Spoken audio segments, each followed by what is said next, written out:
Welcome to Olive Tree Community Spokane. The following recording is from our Boker Shabbat or Sabbath morning teaching. Let's join Brother Wade O'Connor as he teaches from the scriptures. You got to love those testimonies, huh? You know, earlier during Thomas's apologetics Bible study, talking about Paul, and it comes out that Paul seemed to be a lot like this guy we just heard from. All kinds of knowledge, right?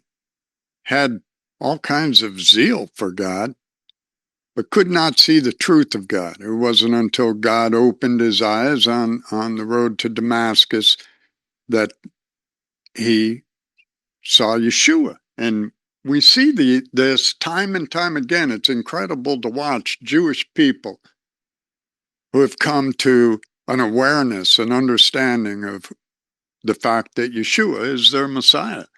And of course, that has opened all Gentiles. We want to see that as well. This week's Parsha, of course, double portion, Chukat and Balak. Pretty interesting. A lot of stuff in this portion. I didn't want to get into all of it, and I'm believing, Thomas, you're going to be looking at this after the service, right? Yeah. So we have everything from the red heifer, which I'm sure everyone here understands exactly how that red heifer sacrifice purified people who were exposed to death, right? Because I certainly don't. Nehushtan, right? The serpent on the cross in the wilderness. I mean, you look at some of these stories, and if nothing else, it should remind us, as Joshua Aaron was saying in his song, who am I? Who am I that I could even approach your throne? Your ways aren't my ways. We cannot comprehend these things.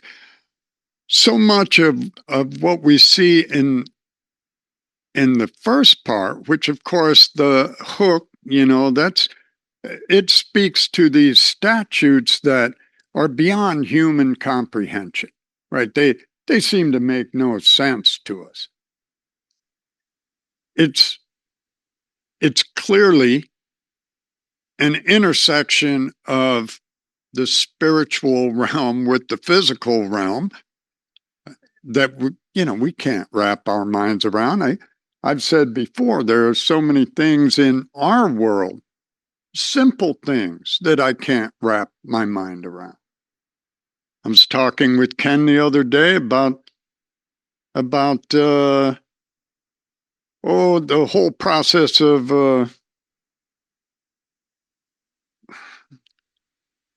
the sperm and egg, right? The fact that once you have a zygote, there's a certain number of cell divisions, right? I don't remember the exact number, but there is a certain number of cell divisions where all the cells are the same type of cells. And then at a specific time, a certain number of cell divisions, when the cells divide, they create different cells. And science cannot explain why that happens, right? But David in the Psalms said, "You have knit me together in my mother's womb." There is the idea that God is in control of this. And we see this through all of this part of the Torah portion. The death of Aaron, Moses striking the rock. I was reading a Jewish commentary on the failure of Moses. What was Moses's failure, right? And it just made no sense. They were saying Moses's failure was in not teaching the people of Israel to depend on him. Well,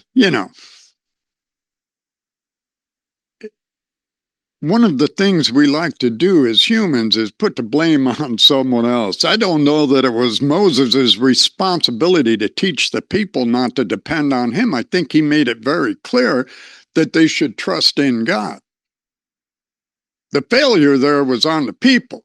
Moses' problem was, I can't say for sure, right? But seemingly, frustration and discouragement with people who were constantly doing the wrong thing. And maybe a little pride got in there. You don't see that often with Moses because he's clearly a humble man, the most humble of men. But he got angry and struck that rock when he shouldn't have. So again, and that cost him being able to go into the promised land. You think about it. I don't know about any of you. I have done some things that in my own mind seem worse than striking that rock, which of course speaks to my lack of understanding of how serious that was, right? I mean, you get used to stretching out the staff and the sea parts, and you strike the rock one time and water comes out. You could take it for granted. I could see myself getting carried away with that kind of stuff. I know Moses didn't. That being frustrated and angry, that one moment cost him entering the promised land. But again, all these things, the very idea of water coming out of a rock. I don't know. I've hit a lot of rocks in my life. I have never had water come out of the rock. These things are supernatural. They're beyond our understanding. And then we get into the portion on Balak. And as I was reading that, and I've been reading the news, we have all this stuff, whether it's the earthquake in Venezuela, the issues over in the Middle East, everything in this world. It's like these things make no sense. Why are we here? The whole thing with the algae and the reflecting pool at the Lincoln Memorial, you're like, and then as I was thinking about that, I got reading, and I was reading in Galatians 4:4. But when the fullness of the time had come, God sent forth his Son, born of a woman, born under the law, to redeem those who are under the law, that we might receive the adoption as sons. And, I read that. I went back and I was reading Balak. And then, I don't even know why, I thought of John Steinbeck. I don't know. I'm sure some of you have read Steinbeck. Of Mice and Men, right? There's a line from that book, right? the best laid plans of mice and men often go awry. So, I have all these different thoughts about these things going through my head. It's like, how do you pull them? What's the point of all this? Thomas was saying this morning, there's so many issues with understanding Paul, and they go down different paths. You can't comprehensively approach them all. You take one issue or another issue and try and get your head around it, right? The Word of God is also like that. I don't think any of us have such a great understanding of every word of the Bible that we have this vast compendium of information that we can draw on, right? I forget different verses, that apply. But at any rate, let me see if I can kind of bring this together. Balak didn't want to have anything to do with God or God's people, right? We see he was actively working against it. He goes and hires Balaam to come curse the people. Balaam, he's not a Jew. This is a Gentile, right? But a Gentile who clearly communicates with God, right? Which reminds us that there were other people who had communication with God, who had a relationship with God. You go right to Yitro, right? Clearly, again, of the line of Abraham, but not through Israel, right? So at any rate, we all know that Balaam attempts to curse the Israelites 3 times and winds up blessing them. And, it's like, how in the world does that happen, right? I'm sure, we see even in the story, Balak's frustration with that, right? I mean, this guy is beside himself that I'm offering you everything to just curse these people and you keep blessing them. What's the problem? So then I went back and I was looking at that Galatians 4:4 and trying to get my mind around the fullness of time. And the word there is pleroma, Greek word, and it literally means to be filled up, right? It's used in, 15 places in our Bible. And, but you get looking and I started to see a pattern. And it was pretty impressive because, I feel like I'm up here for 2 reasons.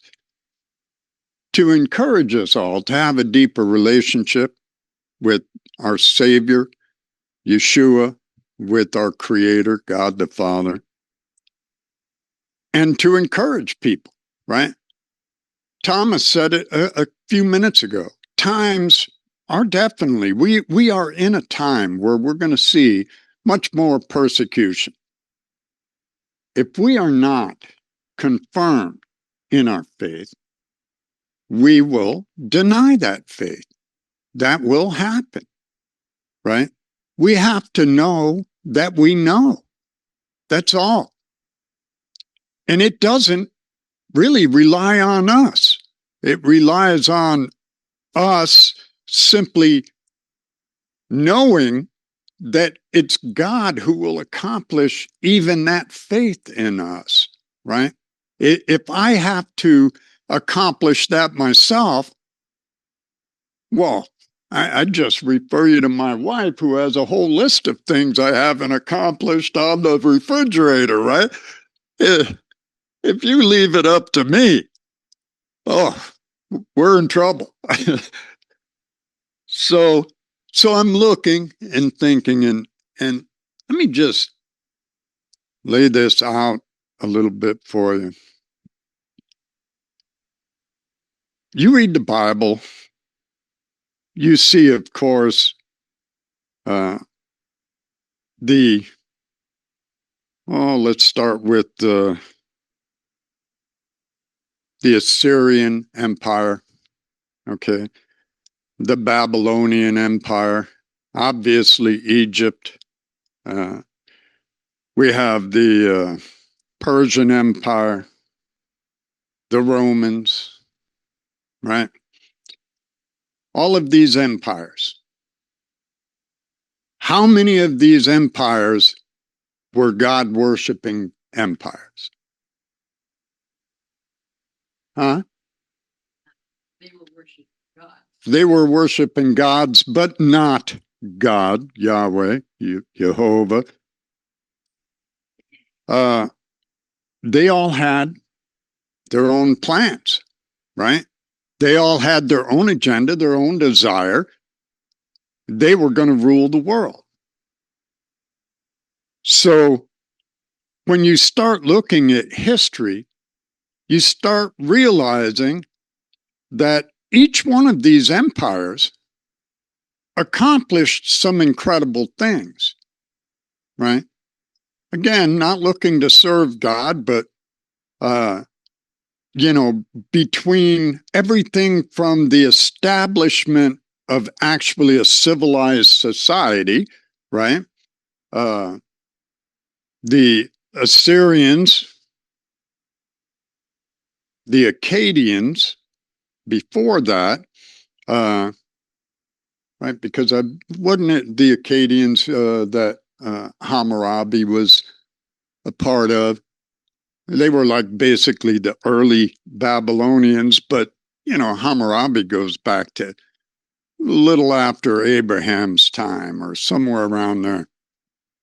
A lot of people secular historians like to go to the fact that Hammurabi wrote his code of laws that looks a lot like the Ten Commandments, long before Moses. So that's where Moses got that from. No, that is not the way that worked. But at any rate, they brought forth society, civilized society, codes of laws. They developed communications and roadways, right, to connect with other peoples. I mean, by the time you get to, Babylon, they're doing trade everywhere, right? Stretching, all the way again from Europe to, India. By the time we get down to Rome, Rome has built roads, nice roads. I don't know if you've ever seen, some of those roads, they exist today and look better than some of the roads in Spokane here. But so each one of these, Greece, I didn't mention Greece earlier. Greece, again, connected the world and made their language basically the universal language at the time, right? So all of these empires, with their ideas about what they were going to accomplish, did these different things that wound up setting the table, if you will, for Yeshua, right? This fullness of time thing. When you realize that if Yeshua had come at the height of the Akkadian Empire, would the rest of the world have heard about him? if he had come during the time of Babylon or Greece. You know, things weren't situated yet. But when Yeshua was born, we had a situation where we had synagogues all over Turkey, right? And the area of Iran and Iraq, Persia and those synagogues were there because Babylon and Assyria had attacked Israel and taken the people and dispersed them into these areas. So now we have all these synagogues, all these Jewish people out of the country. Alexander the Great conquers everything. All of a sudden, everyone's speaking Greek. Everyone can understand Greek everywhere. We have the Romans come in. They build these even better roads and make the ability to travel and communicate even easier. Then Christ is born. Yeshua lives, goes through his ministry, has these disciples he's crucified, resurrected, and then he gives the Great Commission. It was because of all of these things that happened prior to that, all of the people who suffered, right? There were people, why? There must not be a God. But we're living under these oppressors. We're suffering. We don't have what we want. You know, where is God in all this? Well, God is putting together this puzzle that we can't comprehend, coming to the fullness of time. The fullness of time for Yeshua. How rapidly did the gospel of Yeshua spread across the known world after his ascension? It was pretty quick, right? That could not have happened prior. It was at the perfect time. I mean, and we could go for a long time. I didn't want to get into all the specifics. There are so many details that when you start looking at it, you're like, you know, it's like God. I remember when I was younger, my older brother loved Star Trek. And, you know, you'd see Spock playing that three-dimensional chess game.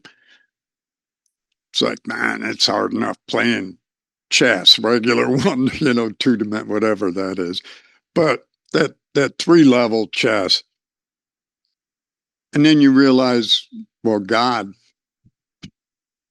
at a million levels, you know, a billion. His thoughts are above our thoughts.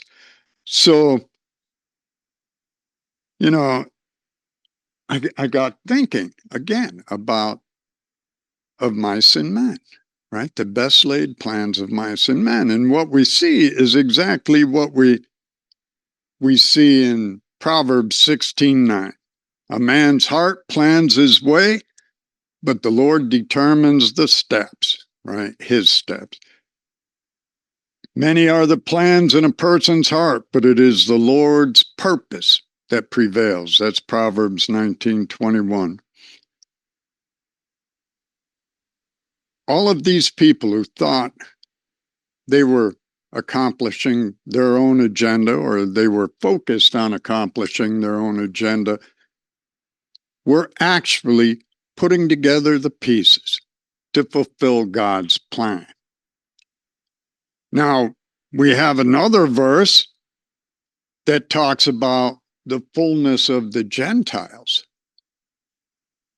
And just as I didn't really appreciate what the fullness of the time was about, I don't think I've appreciated what the fullness of the Gentiles is about. I don't think it's simply about, oh, when we finally get to, the 1,790,327,000th Gentile to accept Yeshua, then that's going to be it, right? That is not what it is about. I can't tell you exactly what it's about either. What I can tell you is that each one of us is playing some part in this. When Barbara was reading James earlier, can I see your Bible?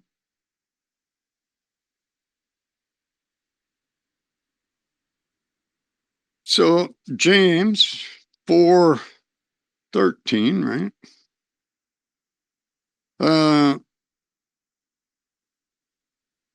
Yeah. Come now, you who say today or tomorrow we will go to such and such a town and spend a year there and engage in business and make a profit. Yet you do not know what your life will be like tomorrow. What is your life? For you are a vapor that appears for a little while and then vanishes. Instead, you ought to say, if the Lord wills, we will live and also do this or that. If we can only grasp that this life is not about accomplishing what we want to accomplish, right? It just isn't. What does God will? God wills that we should love our neighbor as ourselves, right? And yet, this has been a struggle. We are raised up in different cultures, listening to the Jewish man giving his testimony. He grew up in the Galilee, and of course, you hear it, especially with any of the religious Orthodox people. They grew up hearing, Christians hate Jews, they killed Jews, Jesus, bad name, and they don't say Yeshua, they go with Yeshua, I think, it's more derogatory. But these things are ingrained in us. We grow up here in the West, maybe going to church. I grew up going to church, and we're ingrained with these other ideas.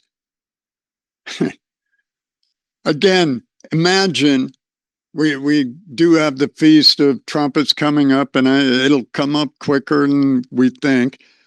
But that idea of unity and getting, maybe the Seventh-day Adventists, the Baptist, Methodist, Assembly of God together to celebrate, that's what we would want to do. That's what we want to do.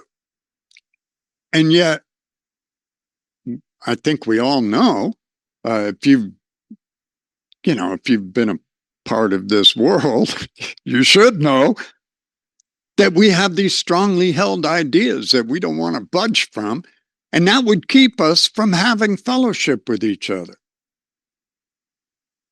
We cannot allow that. This whole thing, the very idea that people could take a decision to be against other people, right? God laughs at that. I was reading the French, a French interpretation of, the best laid plans of mice and men, and I won't embarrass myself trying to pronounce the French, but basically it's shortened down to man proposes, God disposes. And I like that. It's very succinct, Yeah, we have all of our own ideas. We have lots of words. God is going to shape that into exactly what he wants. And just to bring it out, I saw an argument, against what I'm saying here in the sense of, well, isn't that, predestination. Isn't that, how is there free will if you make your plans, but God determines your steps? Well, it's free will because we get to make our plans. Now, God sees the end from the beginning. He's not having to manipulate anything, right? But he uses all of those things to bring his plans to fruition. And the important thing is that when I look through the story of the Bible, there are so many seemingly insignificant characters, right? Every bit as insignificant as I am. Just an average person, not really wanting to do anything, right? Just, I'll just live my life back here in the shadows and, put up with my suffering and I'll die and I know I'm going to go to heaven. There were plenty of those people.